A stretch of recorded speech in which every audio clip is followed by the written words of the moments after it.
mấy thêm một cho dương đà lấy má làm tù của khế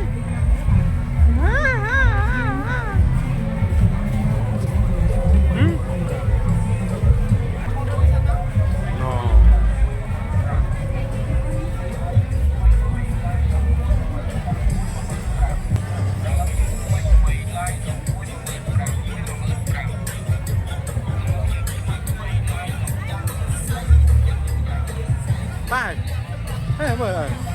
ông người đấy cho tiền vậy nhé cho tiền à hả ăn chẳng á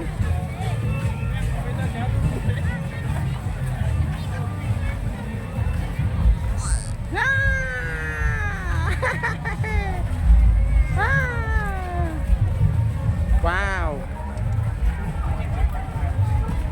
chả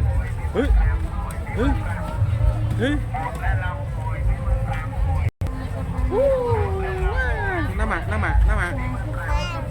mana kerai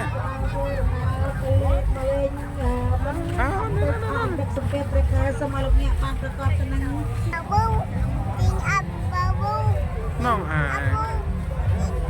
thì ai khá